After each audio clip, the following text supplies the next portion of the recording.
Good evening, everybody. Good evening, Digidestined. Yes. Hello, Digidestined. Welcome to the pod. Two gays, the Digimon podcast. Two gays and a Digimon podcast. Chilling in a hot tub, 5 feet apart on the couch because we were recording and have one mic. Yeah. Anyway. Anyway, Happy New Year, Digidestined. Happy New Year, Digidestined. We could not think of a better way to celebrate the new year than recording our podcast episode about Digimon the movie. Yeah. And I know that there was just like a new movie release, like not a new movie, but a new version of this movie released in addition to the versions of all three movies that have been infamously cut down to fit this one movie, released as an English dub for the first time. And I said, no. We have been watching the original dub that I grew up with. Mm-hmm. So we were going to stick with that for the movie. Yeah. I'm glad we did. I am too. I feel like I'm getting the authentic experience. The Digimon experience. Oh my god. So I'm going to start us off with some trivia about the movie. Okay. So this released on October 6, 2000, which I think, if I'm correct, which I often am correct, let's be real. According to my extensive research here, the English dub of Digimon Adventure 2 had only just started airing in August of 2000. So that third segment made no sense to people. Well, it did come out after it started airing. Okay, yeah. But it was like, I mean, I knew who Davis and Yoli and Cody were. Okay.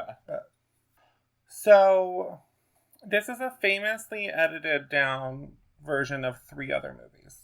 Okay.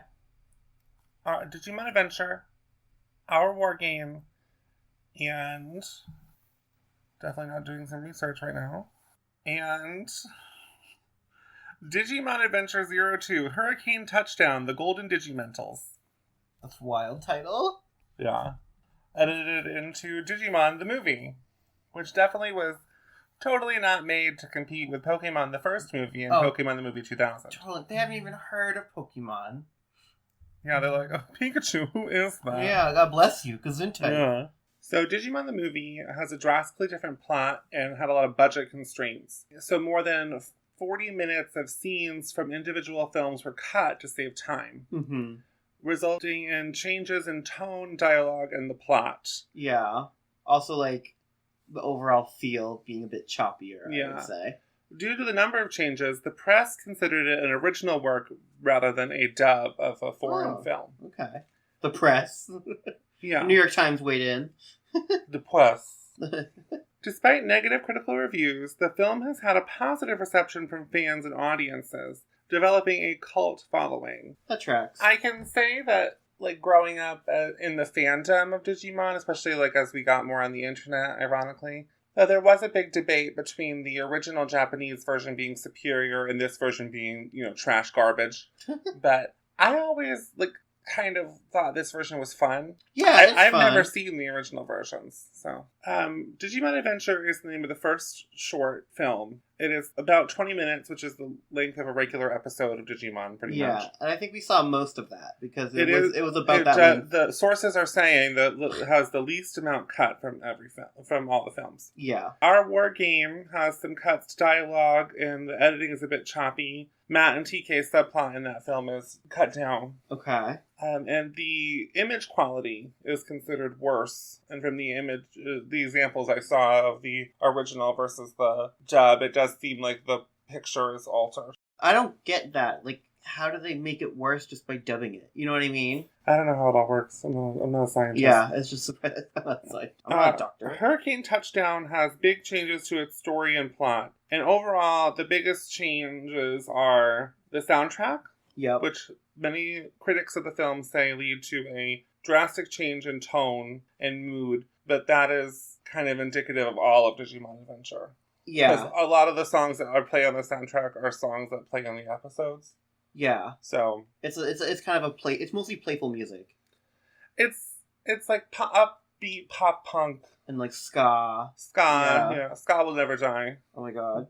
So the other major change is the Angela Anaconda short added to the beginning of the movie. What a wild, time capsule that was to have that in there. Me and Angela, You go way back? Both excited for the Digimon movie. I don't really have any hot takes about the show Angela Anaconda. I don't know it that well. I know that Billiam did a deep dive on Angela Anaconda. Mm-hmm. And I know it's a little bit more of it's not as silly as people are saying it is. It is kind of a weird art style, but... Yeah, this segment was silly. Yeah, I think it's goofy, but there is also other stuff in there, from what I remember. I haven't watched that video of his in a long time. Mm. I'm not going to tell you to go subscribe to Billiam because he has way more followers than we do. Yeah, he should tell you to subscribe to us. Yeah, we do have Instagram. You can follow now at 2GaysPod on Instagram. So the Angela Anaconda short is very camp, very fun, very goofy. So now we're going to get into the movie. Okay. Which opens with the Digi-Rap. Okay, first of all, bars. Bars. It goes hard. We need Kendrick on this. Yeah, we need Megan. We need Megan on this. They would do it, I bet. Yeah, they grew up watching Digimon. They're both your age. I'm older than Megan, younger than Kendrick. Yeah. But I bet But only by a couple years in each direction, I think. They're nerds, I bet. Oh, yeah. So the movie starts off with a fight scene. Mm-hmm. Between Greymon and another Digimon. Yeah, some bird lady. And then we got narration from 02 Kari.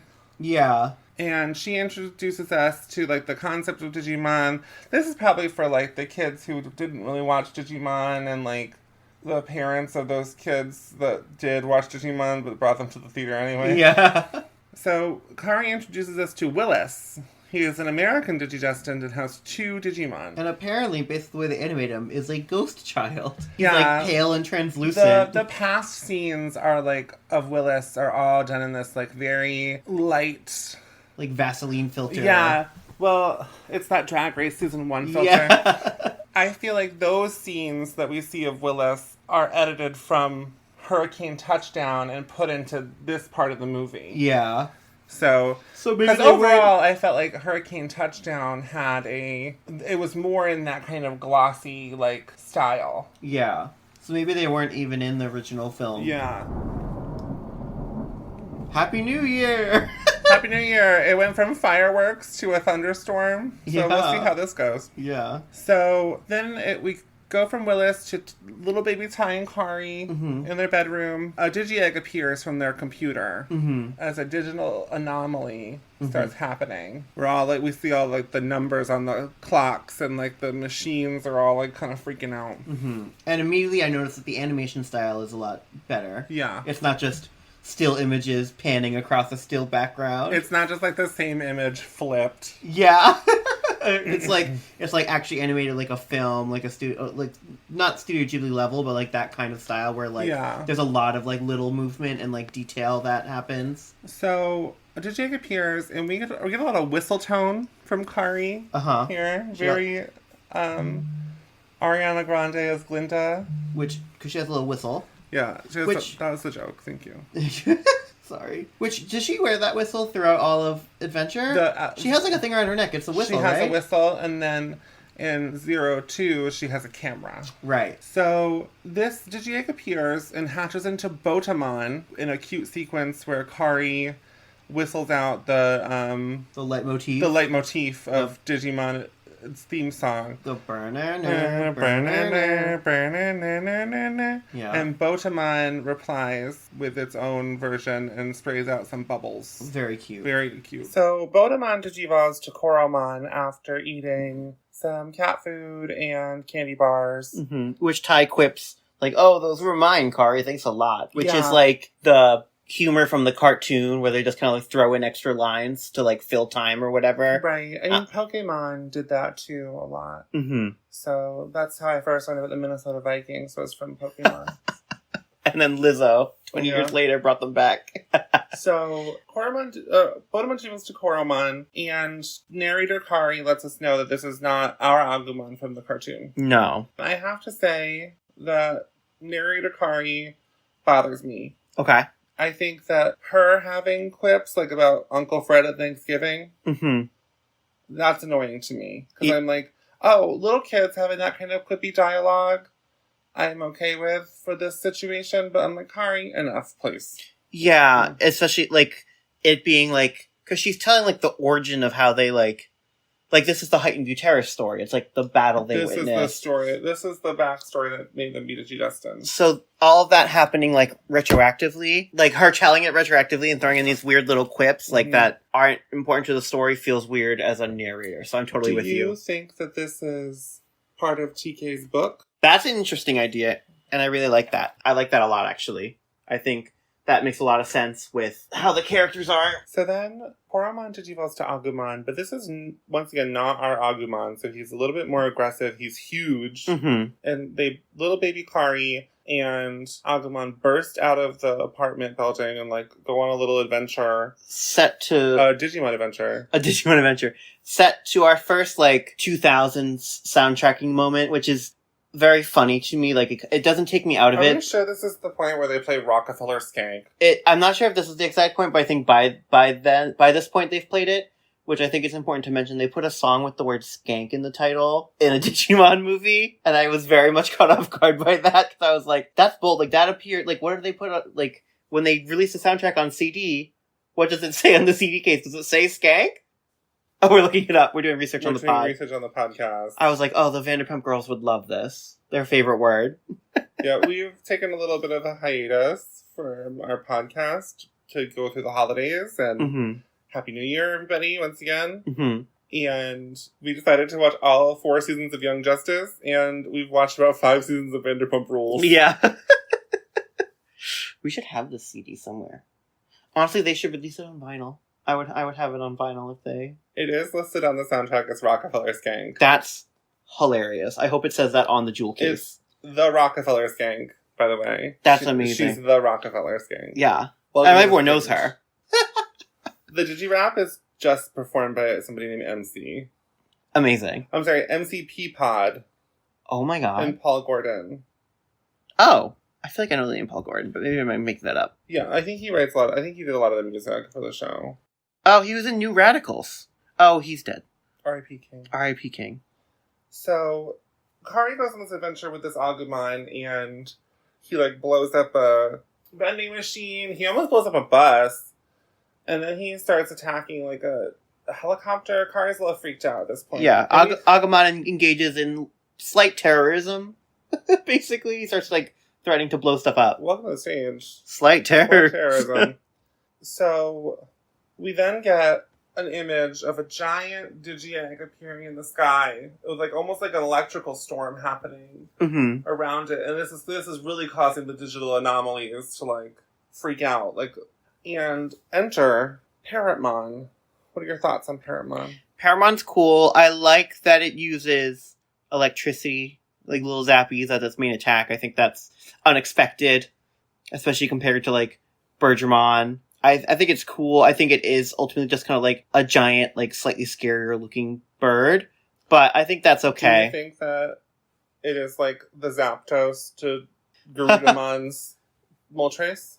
I can see that, yeah. You needed an ultimate level bird Digimon Articuno. Yeah, maybe. I mean, ultimately it's supposed to be kind of this like, not faceless, but like personalityless, like contextless villain. Yeah. Because it's like, its sole purpose is to be like, well, this is the fight with Agumon. Do we ever find out like why it showed up or anything? It was just a breach through the digital world. Okay. So this is the fight the Digidestined witness. A lot of other random kids. But also other kids witness. Maybe that means though is that like, because these kids saw this fight, and then these kids also went to the summer camp. Now these kids are also... That would make sense. The chosen ones. Yeah, and they also like already have a bond a little bit. Like Joe's the one who calls Mimi and tells her to look out her window. Yeah, he's trying to call Izzy. Sora says something about like, come on, Ty. Yeah, and Ty and Kari are obviously siblings. So. And we also see Matt and TK too. Yeah. And Izzy. We get a lot of cute moments of like Ty protecting Kari. Like when like there's a point where Greymon falls and like Ty like grabs Kari and like dives out of the way. And he also, when Greymon's knocked down and Kari is like really trying to blow her whistle to wake him up. Yeah. Which I was like trying not to get emotional about. Yeah. Because Kari woke up Ty with blowing her whistle really hard. So Ty's like, oh, it worked on me. And then he blows the whistle really hard and the Greymon like wakes up. And Wins the battle. Defeats Parrotmon. This whole battle is very Godzilla to me. Very Godzilla. Which I think is kind of cool. There's like a lot of property destruction. Yeah. But then Agumon's like gone, right? He disappears. Yeah. Yeah. So then we cut to 4 years later. Well, wait. Are we going to talk about this segment? If you want to. Yeah, I kind of want to give my thoughts on each segment as we go, if that works. Listen to that. So, I like this. I like the animation. I like that it's like I keep calling him Kai. A Tai and Kari centric story. Like, I like it's like about their relationship. Which, I famously love and think is very healthy. Yeah, yeah. It is not very healthy. It is still weird to me that even as children they're sharing a room. Yeah. And then I think as like its own standalone thing, I like it. I don't love it as an origin story with the context of knowing what happens in the show. Because one, why the hell doesn't Tai already know what Digimon are when they go to the digital world if he went through all this? Like, that makes no sense to me. I think that there was... I'm not sure when this aired. I think this might have aired first. But I'm not sure if this aired before the... Oh, like in Japan? In Japan, this aired before the series started or not. But that doesn't really bother me because I've kind of suspended my disbelief to, like, just know that this is the origin story. Mm-hmm. Because they later established that this is the origin story in Digimon Adventure. We learn that all of these kids... Well, you know what else? Is because in the show, this is labeled as a terrorist attack. Right. So, they're all little. So maybe they just misremember it until they, like, get clarity? Yeah, it's kind of like a thing where they're not meant to fulfill their Digi-Destiny right now, so they're not going to really remember it until it's time. That's how I interpret it. That I can accept. My other major issue with it is I know it's a different Agumon, but based on everything we see here, it makes no sense for Agumon to be Tai's partner Digimon and not Kari's. Like, this story is Kari is the one bonding with Agumon throughout, like through Batamon, through Koromon. In the end, it's Tai that wakes up.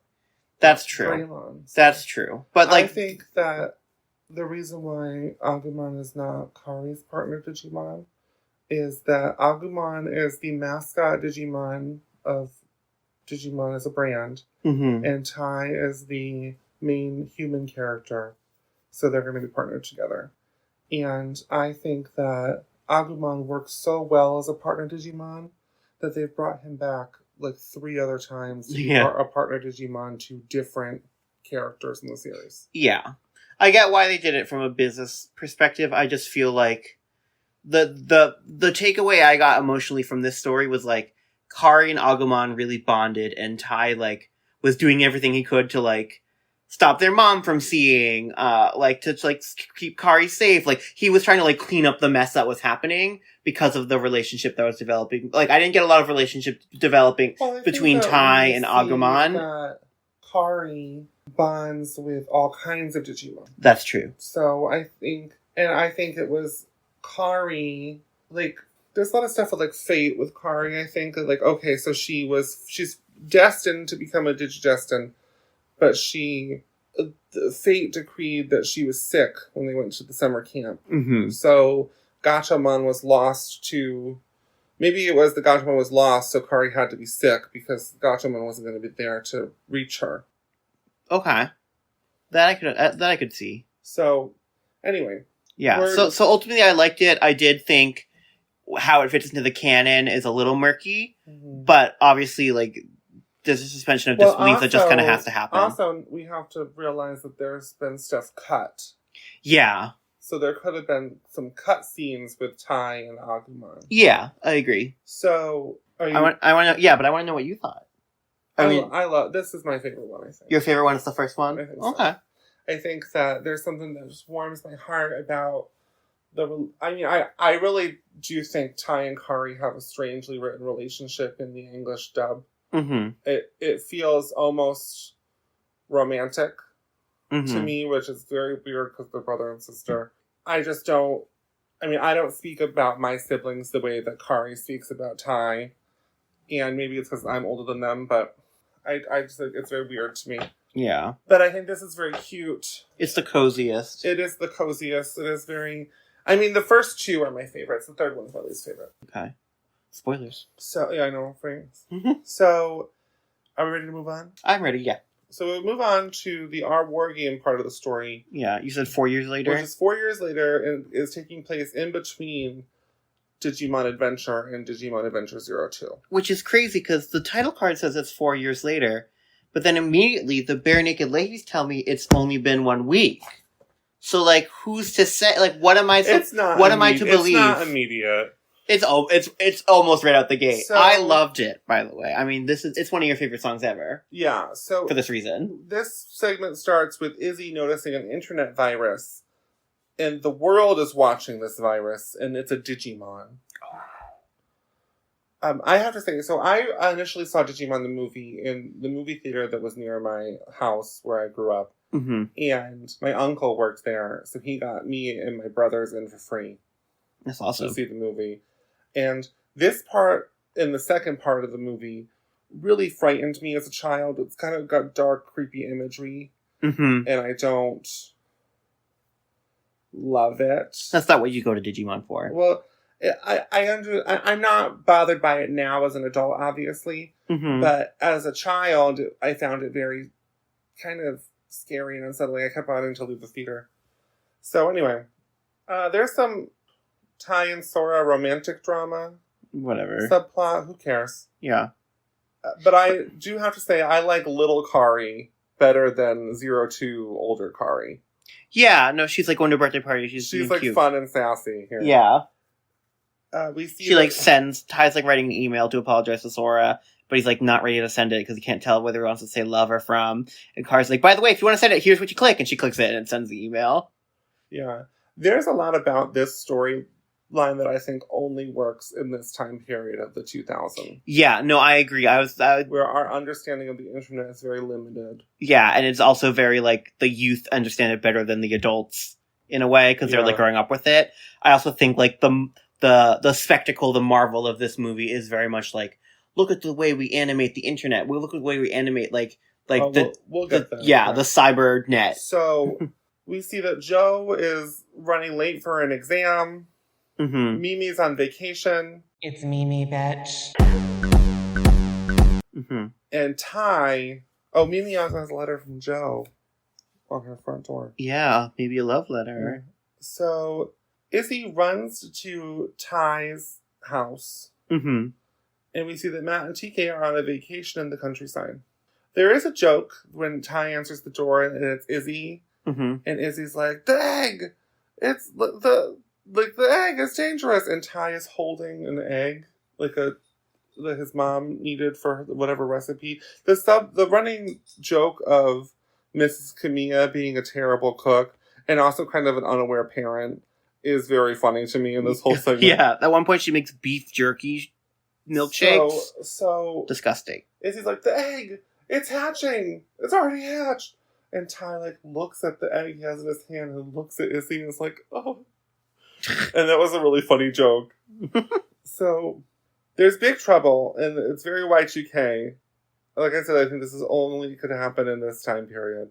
So we see the little virus and it's consuming data at a rapid pace. We're seeing it affect all the technology in Japan and stuff. There is a scene that happens in a grocery store where because of the Digimon consuming a lot of the data, it's messing up all the numbers. So this guy's trying to buy a chocolate bar and it rings up as over $1 million.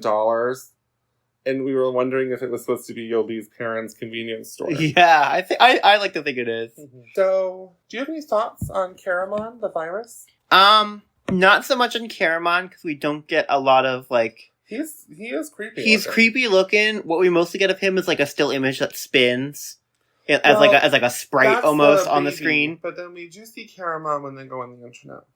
Yeah. Oh yeah, when he starts eating through the maze and stuff. Mm-hmm. Yeah. I had more thoughts on Invermon, which I'll talk about when that happens. So spoilers.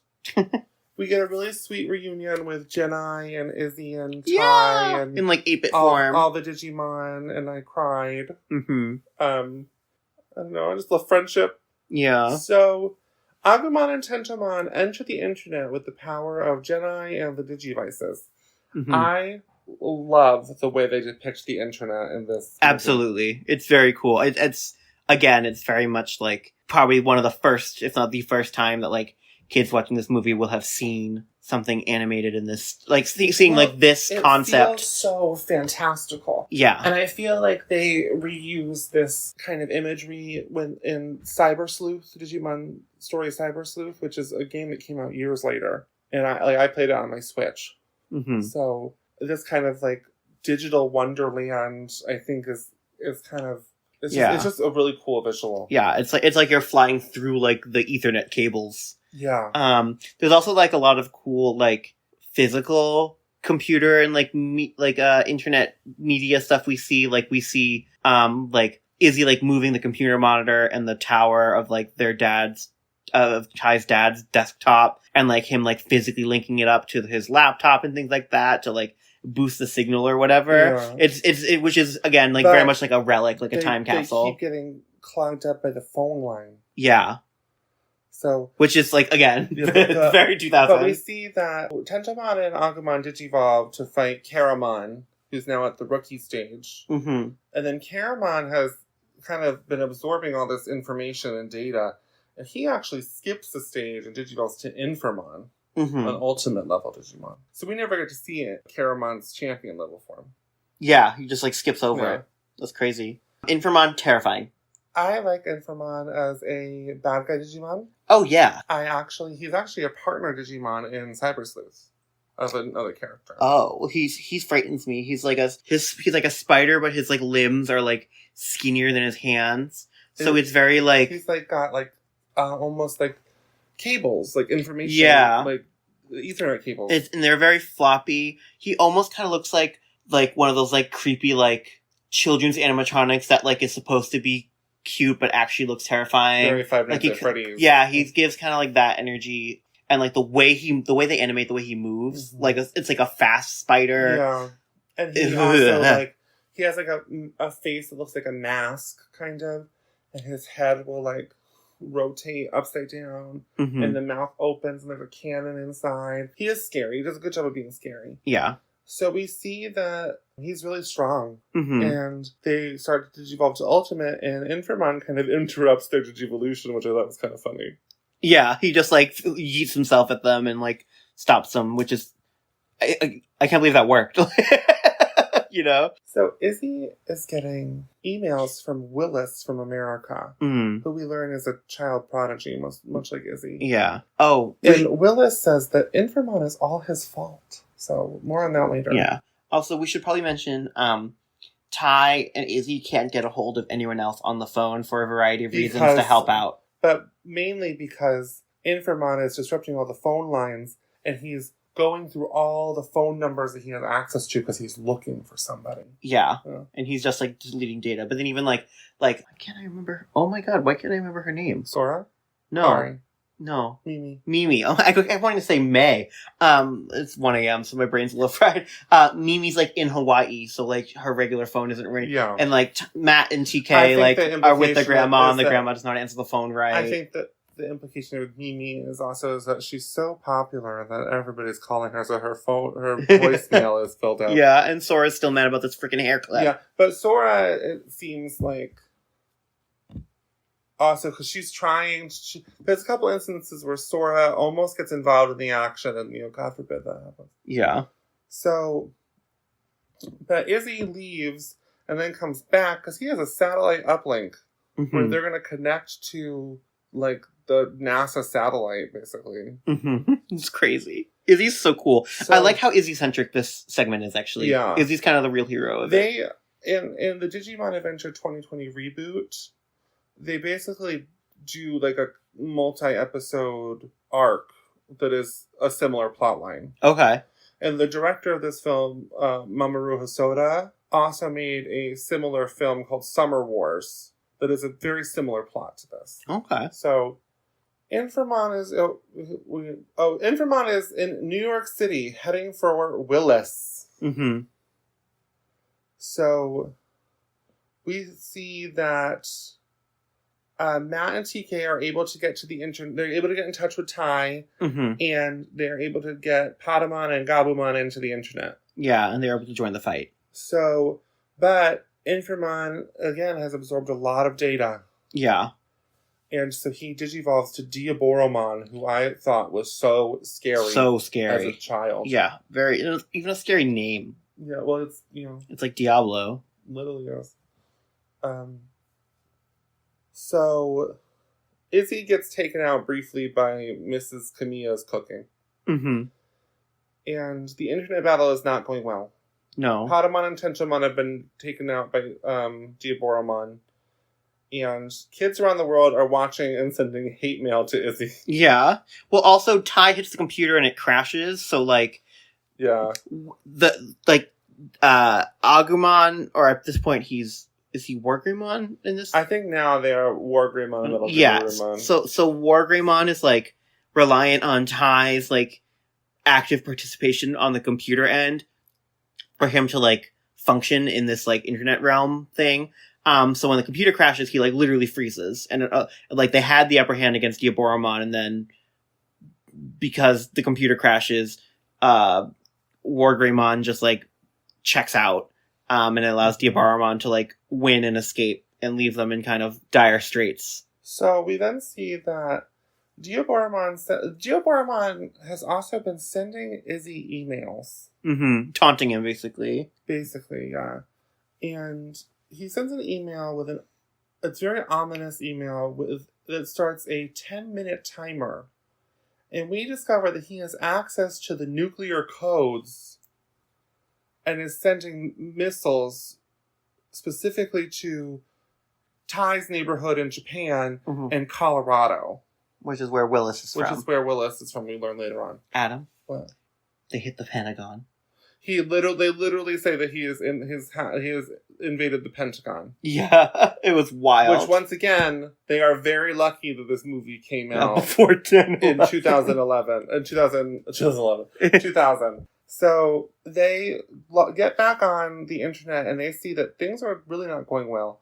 Wargreymon and Metal Garurumon have been really beaten up by Diaboromon. Mm-hmm. And they're kind of lagging because all the emails coming in, it's like really making them lag. Yeah, it's screwing up the internet connection on Izzy and Tai's end. So, but Wargreymon says to keep the faith, and we get a cameo from Yoli. We do. So this is Yoli's origin story. Mm-hmm. Because we saw in Digimon Adventure 02 that Davis and his sister June were rounded up by Myotismon's goons when he was hunting for the 8th child. And that's kind of what fated Davis to become Digidestined. We also saw that Cody was on the outside of all of the fog that was surrounding Odaiba. Mm-hmm. But we know that Cody's father now had a special relationship with Digimon already when he was young. Oh, true. So this must be what fated Yoli to become a Digidestined when she saw this battle. Mm-hmm. So Diaboromon has multiplied by thousands. And they have to find the original. Yeah, they have to find the original, but it's going to take too long. And things are not looking good. And Tai almost like painfully is reaching out because he has to help Wargreymon. And this part always gets me, always makes me cry. Tai and Matt enter the internet almost as like an angel descending down to help Wargreymon and Metal Garurumon. And Tai just wants Wargreymon to know that he's not alone. So kids all over the world are emailing their hope. And their hope powers the Digimon into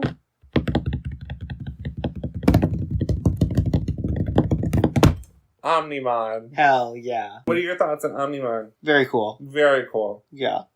Also, like, I wish that the others, Adventure 1 kids, got to have, like, an Omnimon form. Mm-hmm.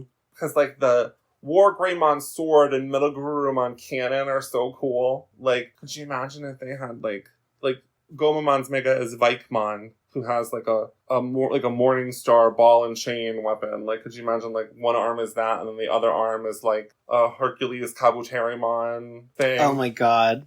So, or like one arm is got like a big fist and the other, or like a sword too, and then the other one is a crossbow for Anjumon and Anjawamon. Oh yeah, that would be cool. So, Izzy reroutes the emails to slow down Diaboromon. And Omnimon is able to basically destroy all the copies of Diaboromon, and then he finds the original. Mm-hmm. And he slices the original in half. Yeah, also terrifying. Yeah. And as the original is disappearing, he says, Willis. Oh, I didn't catch that. And we see Willis and his twin Digimon little babies running through a field of like sunflowers. Celebrating. But a mysterious force comes for Willis and Kokomon in America. Oh. So what are your thoughts on our war game? It was my favorite of the three. I think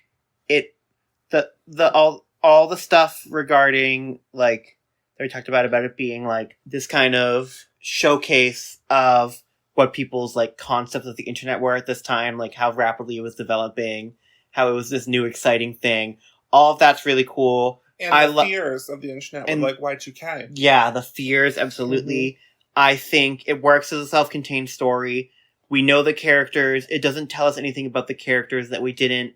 It doesn't contradict anything, I think, about that we know about the characters or anything like that. So I don't think it interferes. This is definitely the one I'm most excited to watch, just the individual film. Yeah, it doesn't interfere with the canon at all. It has a lot of fun like cultural references. Like there's the Bare Naked Ladies needle drop. There's a Mighty Mighty Bosstones needle drop. They reference Bill Gates at one point. It's all like very 2000. There are really fun bits too. Like I don't find the bit of Ty's mom kind of being unaware and like doing all these like wacky recipes to be annoying. It's endearing to me. Yeah.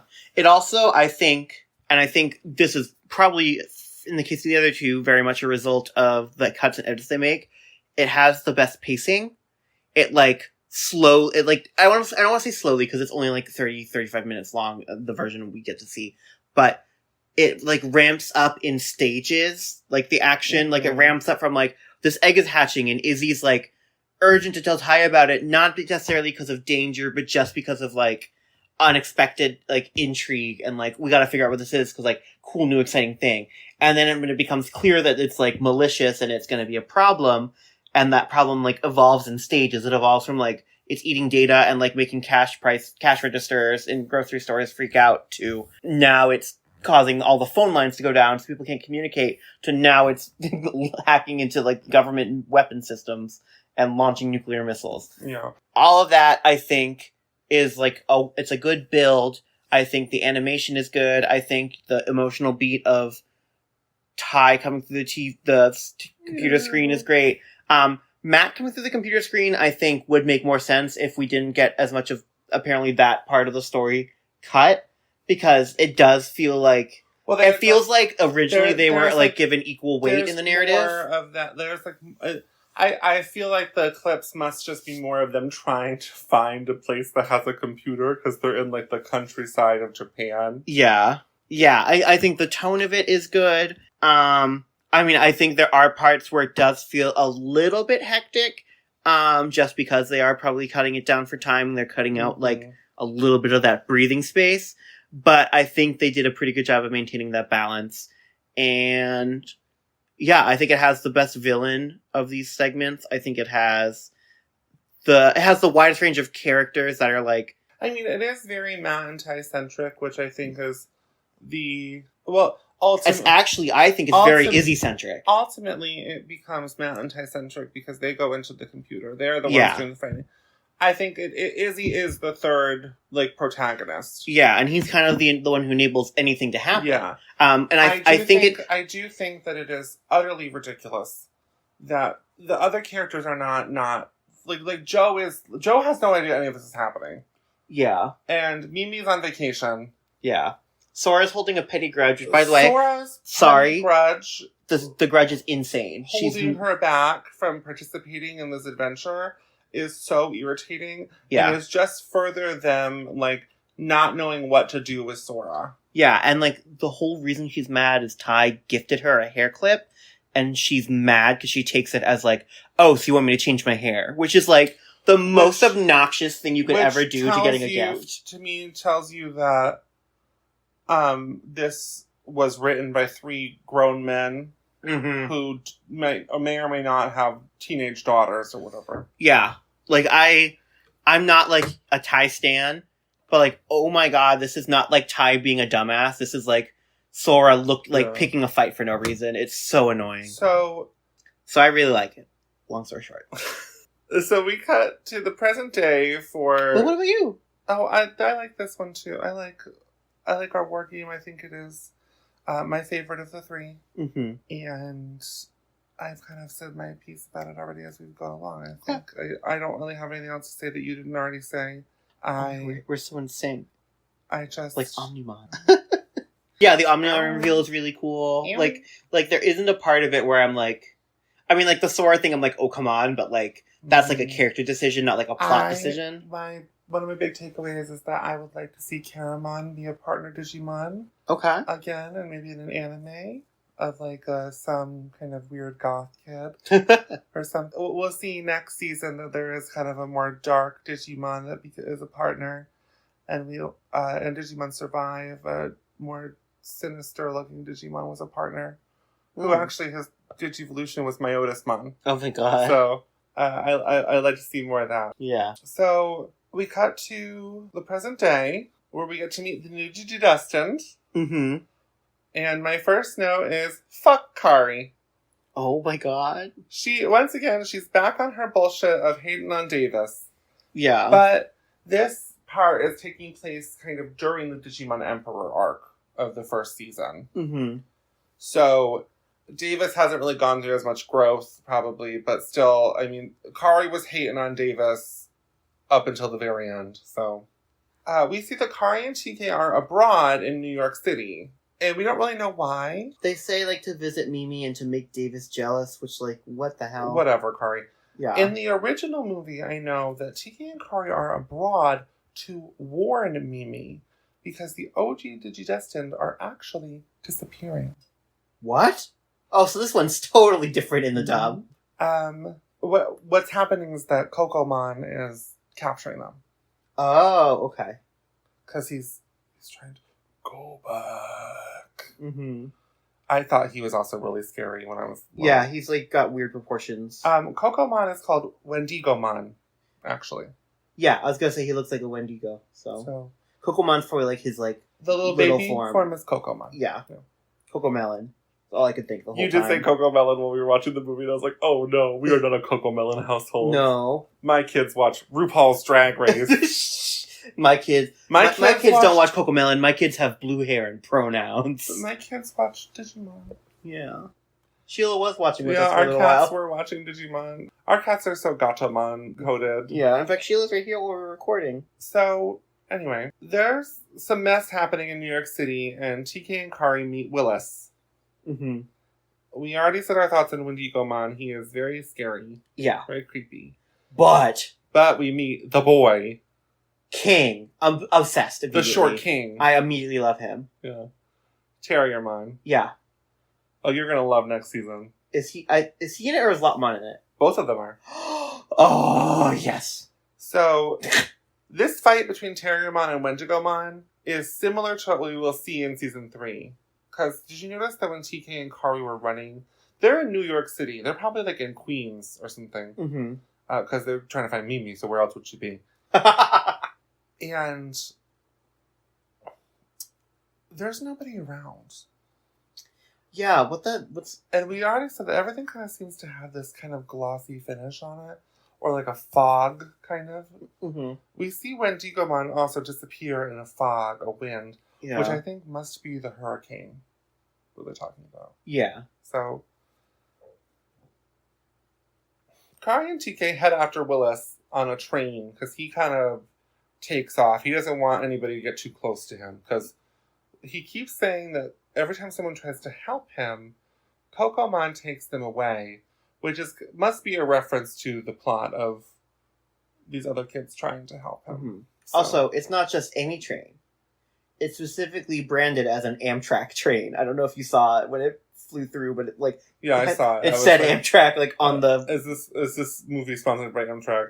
There's a couple instances of product placement in this movie, and it's very surprising. We do see a phone booth that Willis calls his mom on. Yeah. And he only calls his mom and never mentions his dad, so maybe he is just a single mom. I just brought that up. Okay. There is a phone booth that has a very almost photorealistic image of a model on the side. And then later there's like, they get dropped off on the side of the highway and Davis like runs at like a photorealistic like car advertisement that looks like it's for like a Mazda or something. And I'm like... Yeah, well the art is, the art style is very upgraded. It looks more like traditional anime. I actually don't like the art style in this third part. Well, there's one shot of Yoli that I thought was so beautiful. It's so beautiful, but it's like out of place with like she's just saying regular dialogue. Well, that's I think the fault of the dub. Maybe she's saying something different. Yeah, they also animate their eyes like very. It's sparkly. It's more anime. It feels more like, like the art style to me feels like a mix between Cowboy Bebop and Sailor Moon. Yes, that's a great comparison. But the one thing I don't like about the eyes is like, you know how in anime and in all cartoons, like, their eyes get, like, extra twinkly or whatever when they're, like, talking to their crush or whatever. Everyone's eyes will just randomly do that at random points in this movie, like, very often. And it is kind of weird. Well, we do know that Davis is horny for Kari. Yeah, but he'll be, like, talking to Willis. And it'll be like, don't you know, Digimon don't die. But his eyes will be, like, twinkling. It's a little weird. But it's pretty. I don't think they do that just for romantic things. Because I think that Davis, like, that also is, like, Davis is trying to, like, inspire hope in Willis. Yeah, that's true. So, Kari sends an email to the 02 kids, and then Kari and TK are attacked on the train by Kokomon. Mm-hmm. With a sequence that is very creepy. Yeah. And then we have a camp sequence of the 02 kids getting to America, where they are constantly using Yoli's many relatives who have, frequent flyer miles, own a taxi cab company. Yeah, they own horses. Yeah. So that was fun. And the 02 kids happen to meet up with Willis and Terriermon. And we see that in a little bit of a role reversal from the show, Willis flirts with Yoli. Yeah. And Willis is a ladies' man. The Digimon all play, and they kind of bond, and they come up with a plan to get to Willis's house, where they do a camp thing of ordering a pizza and then asking the pizza delivery guy to bring them home. Yeah. It's weird. Yeah. Willis, but due to, circumstances, and to keep the plot rolling along, Davis and Willis are left behind as Kokomon attacks. And we see that Terriermon Digivolve to Gargomon. Love Gargomon. Love him. The dog with guns for hands. Yeah, and like he has like the belt of like a bandolier. Is that what it's called? A bandolier? Mm-hmm. Yeah, he has a bandolier. So never hear that. Thank you. You're welcome. Something. I know things about costumes. I wanna swing from the bandolier. Anyway. That's what Gargomon is like. So, we also see that Vmon digivolves to Flamedramon to help fight. Mm-hmm. When Digimon is whisked away and Willis and Terriermon are now a part of the team, they get to Willis's place via Ragermon in a sequence with Kids in America by Len. Mm-hmm. Where you pointed out that 3 boys are running alongside. And waving. And you said that it was like me and my brothers, and I almost burst into tears. Yeah. Well, had you never thought of it like that before? I mean, I'm sure I did, but I watched this movie with my brothers in the theater. I watched Digimon online in separate parts, uploaded to YouTube.com with my brother multiple times. So, that was sweet. You're welcome. So, Willis reveals to the group that he created this mess. He reveals the origin story of Terriermon and Kokomon appearing to him one day, and they had a great life, and he thought it'd be great to have more Digimon, so since he's a super genius, he created Diaboromon, but it was attacked by a virus online. And then when Ty and Matt destroyed Diaboromon, he thought everything was going to be okay, but then the virus came for Kokomon. Mm-hmm. And I almost wonder if the virus is not a virus. I wonder if it's Myotismon. Oh, that's since we saw Myotismon kind of recur as a major villain in the first season, and then the main villain of season 2. Mm-hmm. I wonder if that maybe in our movie rewrite it'll be my other swan. Maybe. So he takes off, but Davis follows. And actually, I misspoke. So he kind of takes off. He can't deal with all these people. He can't all these people involved in his trouble. Mm-hmm. He actually just reveals to Davis the story of Kokomon. Yeah. And Davis is his usual self and agrees to help. Yeah. After crying and saying it's the saddest story he's ever heard. And then a quick jump. Yeah. And then we get a little Baby Yoda moment from Terriermon, who Terriermon says that friends will always be there for each other, and that he's not his pet, he's his friend. Oh. So then we're immediately cut back to the gang, all ready to fight. Mm-hmm.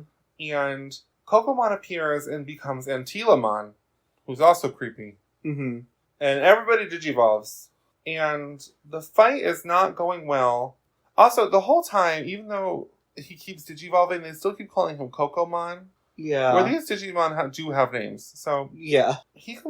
So Antilamon disappears like beneath the water that's nearby the fight in a very creepy manner. And you know what this anime looks? It looks like Neon Genesis Evangelion. Oh, okay. That's what this anime looks like. So he disappears beneath the water, but then comes back as Cherubimon Vice, who's a mega level Digimon. And he basically just throws them around like rag dolls, reverting them all to their rookie forms, and then he's just juggling them in his hands. And it's creepy. Yeah, it is. So the kids reunite with their partners as they continue to fight Cherubimon Vice. But it's not going well until we get a Hand of Fate! Yes! And Celestial Arrow! And TK and Kari finally show up after being derailed by Kokomon. Mm-hmm. And Anjumon and Anjawomon do manage to kick some ass. Absolutely. So the adults are finally here. I was gonna say mom and dad are here, but no, there's a different mom and dad. Different mom and dad. They're not around in the storyline yet. So Cherubimon Vice dissipates into a bunch of different like cells almost. And everything goes dark. So now it's creepy. And he starts to like reassemble his body. Like everything's healing because it's a virus. Mm-hmm. So suddenly everybody is younger. Time is moving backwards.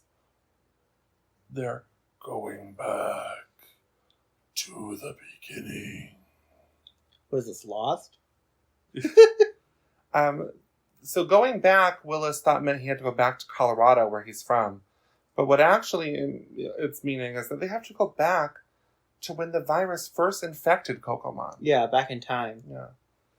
It was like, how's Willis supposed to just do that? Yeah. So things are not going well, and Anjumon and Anjawomon Anjawomon says, "We have to do this quick or we'll be changing diapers." Mm-hmm. And Anjumon and Anjawomon mega digivolve in a sequence that I always thought was really cool. Yeah. So we get like a Anjumon warp digivolve to Seraphimon, who's like an armored angel. Mm-hmm. And then my favorite was Anjawomon just digivolves because she's a bad bitch. And it's just like her scarf that like snakes up and becomes Magnadramon. It's very cool. So they release the golden Digi-Eggs. And then immediately are knocked around by Cherubimon Vice. And so Terriermon and Vmon are able to golden armor digivolve into Magnamon and Rapidmon. And do you have any thoughts on any of these new Digimon that we're seeing? They were all cool. They came at me hard and fast. So they're not. It's not like a big. And you've already seen Magnamon from the anime. Yeah. So they fight and eventually are consumed by Cherubimon.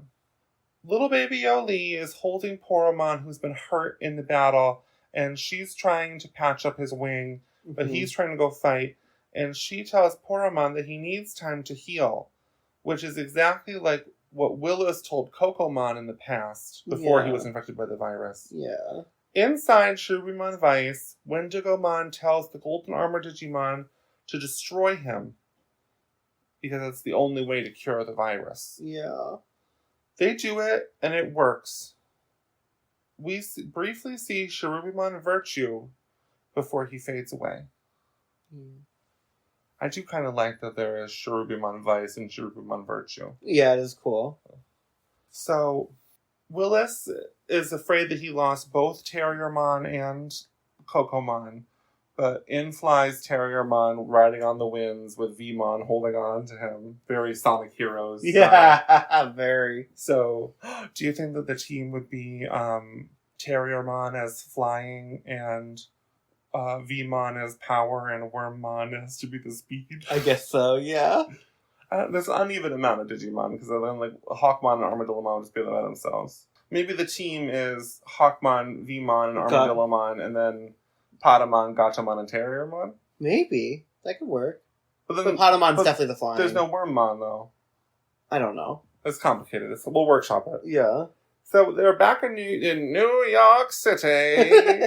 And Willis says goodbye and gives Yoli and Kari a little peck on the cheek, which of course enrages Davis. Yeah. Later he calls his mom on a payphone, which is another thing where I'm like, there aren't even any payphones anymore. No. Really. And we saw that Davis told him that Digimon never really die. Yeah. Which is not true, because Leomon was dead. Yeah. And Wizardmon. Ironically, the Jesus-themed, like the Jesus allegory Digimon is the one that actually died and didn't resurrect. Yeah. So, while he's on the phone with his mom, Terriermon spots a Digi-Egg in the water. It's Cocomon. And then we cut to, he's tone deaf singing All-Star as the credits roll. He's in Smash Mouth, it's canon, it's confirmed. Yeah. Did this come out the same year as Shrek? I think Shrek is 2001. Yeah, Shrek is the 2001. Yeah, so they were ahead of it. So Shrek copied them. I'm saying. I've been saying. Yeah. So, that's the end of the movie. Yeah. Do you have any final thoughts? So, okay, so here's my thing. This segment has a great emotional story to tell. The idea of, like, Willis, like, getting a little bit greedy with having two, and he's like, oh, I want to have more, and that corrupting Cocomon and resulting in this whole situation, and, like, Cocomon having to, like, kind of sacrifice itself, but then coming back in the end. Sacrifice himself! Yeah. Like, that is a cohesive, satisfying, and, like, meaningful story to tell. I think the way it's structured and all the stuff surrounding it in this segment botches all of that. Because that's the emotional crux of the film. Yeah. We get, like, 2 minutes of that. So much of this part of the film is dedicated to the wacky hijinks of them traveling to America and then traveling across the United States, which is, like, frankly, not interesting. I do not care that they got on a plane and had used frequent flyer miles and then landed in Houston with, like, a wacky cab driver and then got dropped off in the wrong place in Colorado and had to, like, call horses or whatever and then had to call a pizza guy to hitchhike. There's, like, and then they also hitchhike in a truck. Like, there's, like, and then meanwhile, Kari and TK are derailed on the train and they were already in New York. I think that the Kari and TK thing is Cocomon was trying to capture them. Yeah. Like how it had apparently captured the other Digidestined. Yeah. I'm just saying. I do think that we need a more. Well, but again, it's hard to tell because we don't know what exactly was cut. Yeah, it's just the edit we see. It's basically like a travel movie, like a road movie, like a Thelma and Louise type. Like, oh, it's about the journey, but this is not about the journey at all. The journey is we're told in the end pointless because it's not about. They don't need to go back to Colorado. That's not the point. So it just feels like so much of this movie is like, oh, isn't it crazy how hard it is for them to get to Colorado? And also, like, there's suspension of disbelief, and then there's, like, these three kids just hop on a plane and fly to New York City on their own. Yeah, I do think it's like, weird that it's like stupid. Even TK and Kari went by themselves to... But again, I think that this is also, like, our war game where this is pre-9/11. Yeah. So, like, flying internationally probably was still, you know, I'm sure not every parent was excited to let their kid do that. Yeah. But Cody's 8. Yeah. It is also less so than post 9/11 where there was 3 or 4 planes and they all were hijacked by terrorists or whatever. Yeah, I just think well, actually, in this universe, they're having big terrorist attacks already. Actually, this Digimon. I just don't understand why so much. Even if we're missing out a lot of they didn't add all that stuff in. That stuff was all still in the original, so it's still so much of them traveling to Colorado for no reason. I think the product placement takes me out of it a lot because it's so frequent. I don't think that there's really any real product placement because I don't think that brand that's on the side of the Northwest Airlines thing. There was a billboard for Northwest Airlines a couple times. I don't really even notice that stuff. So I think that's you just looking for something. No, it took me out of it, and I also think that took you out of it, but Kari being the narrator didn't take you out of it. Because Kari exists in universe, But all that stuff exists in universe. I guess it's we haven't seen that from the show, that kind of stuff. Because in the first season of the show, they're just trapped in the digital world, and then in the second season, it's not really about them traveling; it's them going in and out of the digital world to save stuff. I'm sure that we see brand stuff from Yoli's family's grocery store, and when she brings them snacks and stuff. In the first season, maybe, yeah. I don't really. I get I get that the point of it being a travel movie is disappointing because ultimately the journey did not matter. But yeah, I bet that the journey is framed a lot differently in the original. Probably because we see that they have this wacky driver in Houston. Yeah, but I bet it's less of a wacky driver because it's time for some wackiness. And it's more of a, we need to get a move on. We need to get to Colorado. Yeah. So I could see that.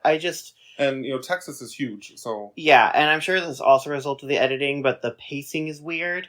This is the one with the worst pacing, for sure. Yeah, some scenes are so frantically edited and, jumpy, and then some scenes just, linger for too long. The other thing I don't like is, I think we've talked about it a bit when it's happened in the show a little bit, is I hate the trope in shows where a big part of the plot is driven by the fact that people just don't talk to each other and are oh, I don't want to explain or whatever. Willis frames every time they ask Willis to explain what's going on, he frames it as if oh, I can't tell you because I have to protect you. So this movie, the original movie, has a runtime of 1 hour and 2 minutes. And this was 30. Clearly the most was cut from this film. Yeah. So let me read you what the plot is.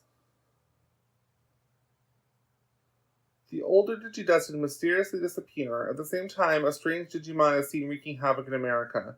The younger Digidestined travel to investigate and solve the mystery and stop the strange Digimon.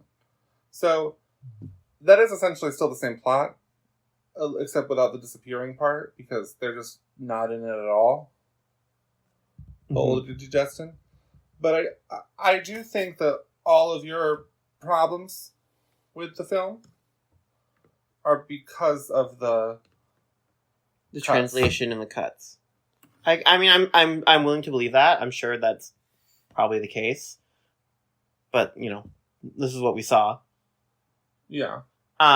But so Willis frames, every time they ask him what's going on, Willis is I can't tell you, it's better that you don't know, I need to protect you by keeping it a secret.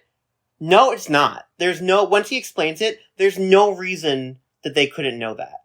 It wasn't now that I've told you, the virus can corrupt you, the virus can get your Digimon too. None of that is true. He just, I guess, didn't feel like explaining it. Yeah, but if he was, embarrassed about it. That is suffering from the choice to edit this movie down by over half an hour. Yeah. So what I find confusing is that Pokemon had their first movie, I think, the year prior to this. Mm-hmm. And then they also now had Pokemon movie 2000 coming out. This episode is full of doing some research on the podcast. Doing some research on the podcast. Doing some research on the podcast. So Pokemon, the first movie, had a November 1999 release date. And then Pokemon, the movie 2000, had a July 21st, 2000 release date. Okay, so not... So they had already had 2 Pokemon movies by the time the Digimon movie came out. Yeah. What I don't understand is why they didn't do... Maybe have the first 2 movies together. Yeah, and then this one's separate. And this one's separate. Because the first 2 movies together would be like an hour. Yeah. And then the second movie would be another hour. Let's see how long Pokemon the movie 2000 is. Pokemon the movie 2000 has a runtime of 1 hour and 40 minutes. Oh, so that's a lot longer. Yeah, so that's why they did it, because this has a runtime of 1 hour and a half. Yeah, I don't know. I think, I'm sure, again... I get what you mean. It is very frustrating that he couldn't just tell them right away. But I think what we're missing is the fact that we saw... Okay, emails from Willis coming in on the screen. We see that. So we know that Willis is involved in our war game, too. Mm-hmm. So he probably already has contact with Izzy. Yeah. And maybe Izzy tried to help him, and then, Izzy's captured by Kokomon. Maybe. It's hard for me to, consider that when I'm evaluating it, because that's not, I'm evaluating the version we watched. Right. But I here's my takeaway from your frustrations and what we saw and what I know, is that it really does not work as the ending to this movie. No. Without the extra information. Yeah. And I think that going forward, the other movies are not like this. Edited like this. So. Yeah. It also doesn't lead into anything. It doesn't really lead into, Yeah, there's no, they have to face their looming threat, the Digimon Emperor, now. Yeah, or, it wasn't like the Digimon Emperor was behind this the whole time. Or, this is why Willis shows up later in Adventure 02. Michael shows up. Why wasn't that just Willis? It feels like it's standalone, and as a standalone, it's not cohesive. I don't think we ever see Willis again, actually. That's crazy. No. Willis has a cameo appearance in Digimon Adventure 02, The Beginning. Where we see, there's cameos by, the Poi brothers. Mm-hmm. Catherine and Florimond. Derek from Australia. And there's Willis with, Lotmon and Terriermon. Mm-hmm. So, but yeah, I don't understand the big one that I really don't understand. Well, they also keep referencing that Willis is alone. Yeah, Willis has no friends is the thing. But our Digidestin are well, you're never alone because we're here to help you. Yeah. So I don't know. But then, what is the big one to me? It doesn't make sense to me. Is that we get references to Willis in the dub for Digimon Adventure 02, the anime. So, why don't we get Willis falling down from the sky into the digital world with the final battle with Malomyotismon? Yeah. Even just like that, we could even just see him, right behind Mimi. You know? Yeah, and again, I think my frustration is also coming from the fact that there is a good emotion, there's an impactful story at the core of this. It's just surrounded by a lot of bullshit. Yeah. And it's 5% of the story is the meaningful stuff, and then 95% of it is leading to the Digimon crew go on a wacky adventure where they have weird ways of solving problems, and it's just not interesting. It does feel very in the tone of Digimon Adventure 02, which I thought ultimately was more wacky than the first season. Yeah. But, I mean, I still had fun. Yeah, I mean, so if I was rating each part on a 10-point scale, I think the first part would be like a 6.5 for me. Okay. I think War Game would be like an 8. I think this would be like a 4.5. Because I think I still think there's too much missing. Yeah, like I should have felt emotional about Kokomon or Wenjigomon or whatever, having to like be sacrificed in order to save himself and save his friends. Yeah, and like in my head, I was like, I should be upset about this, but I'm not because like we haven't had enough time to see. We should have had like a more extended flashback of them bonding. You know what? What? I almost wonder if what would have worked better is if cutting our girl Angela Anaconda, R.I.P. Queen, and then having a more condensed version of the first story, Digimon Adventure, where maybe it's just the battle that we see. Yeah. And then we have more of Hurricane Touchdown. Because if you do think about it, in what they presented us, Digimon Adventure has no connection to the through line that they made between our War Game and Hurricane Touchdown. Yeah, they had to like add in probably that scene of Willis at the beginning. Yeah. Which is then duplicated in this part anyway. So they had to, they have less of that one. They just kind of, they could even have just the battle scene and Kari kind of filling in the gaps there, and then go right into our War Game. Yeah. Have the battle scene, and then have Kari explain what happened in Digimon Adventure. For those who weren't watching. Yeah, I also think they didn't even need to cut. I mean, this was an hour and 28 minutes, I think, with the Angela Anaconda thing and like with all the credits. And you said the Pokemon 2000 movie was an hour 40. So they also like, and like that worked fine. So I don't see why they couldn't have even like just had 5 more minutes of stuff. Like I feel like they cut more than they needed to, honestly. Because like the runtime of like actual on-screen like Digimon action when you cut out the credits in that Angela Anaconda thing is like an hour 10, an hour 15. So like there's room there. Oh, the other thing I want to say about this part too is the music is too, and you talked about this, is the music being peppy, like especially stands out here. Like they play the song from the first adventure where it's like, hey Digimon, champions of the digital world, like the hokey, like banjo-y, like upbeat one, when they're like fighting Kokomon, like Willis's Digimon partner, like knowing they have to kill him. And then like when it gets to phase 2 of the battle, it like shifts into like a more dramatic music. But like it's really casual for them all like showing up in Digivolving to fight like a fallen friend. It's like tonally weird. I do think that like the scene where they use Kids in America, that works. Yeah, was that the credits? No, that's when they're like running across the fields. Okay. And I think that like ending with a little bit of All-Star.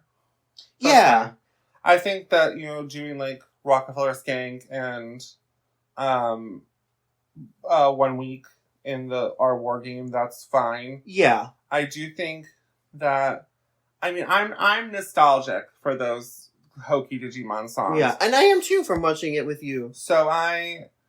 But I do think that they are unnecessary in some parts. I think they're just misplaced. I think they're dropped in the wrong times. I do have to tell you that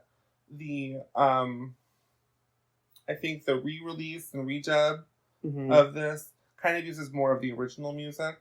Okay. So it's less hokey. I am going to be a little bit upset if they don't have, like 1 week or Rock. They're probably not for like licensing, honestly. I mean, they might be paid for. I don't know. We'll have to see. So that's it. That is it. So we have one more episode planned for 02 where we made a tier list of all of the 02 characters. Mm-hmm. We're going to share our final thoughts and opinions on 02 as a whole. And then we'll move on to Digimon Tamers. I know some people had questions about that. If we were going to just do Digimon Adventure or we were going to cover Tamers. I watched every season of Digimon up until Digimon Data Squad growing up. Like I was in high school when Data Squad came out, but I still watched it. I watched it subbed. I watched it in Japanese first. So I want to cover everything that I'm nostalgic for, and then I want to move in to watch things like Appmon, which I've never seen. So I don't have any plans to stop our podcast anytime soon. No, same. And I hope in this new year of our Lord Azulongmon 2025, we'll be able to do more frequent episodes of our podcast. Mm-hmm. And like I said, you can follow us on Instagram. Yes. At 2GaysPod. Mm-hmm. Also on Twitter? We're still on Twitter. I probably will make a Blue Sky for us soon. I have been Adam. I've been Michael, and Sheila's been Sheila. We have our cat Sheila here. Mm-hmm. She has lots of thoughts and opinions. She just can't express them because she's a cat. Well, her favorite Digimon is Gatomon. Of course. Yeah. Mischief. Yeah. I think that she would sound like Gatomon if she could talk. Absolutely. And you can also email us if you have any questions at 2gayspod, that's TWOGAYSPOD, as in Digimon, at gmail.com. And we hope you have a good start to your 2025. Yeah. By the time this comes out, it's probably a couple days in, so. Yeah, we'll see. We'll see. We'll catch you on the flip side. Rock and roller skate. Bye. Bye.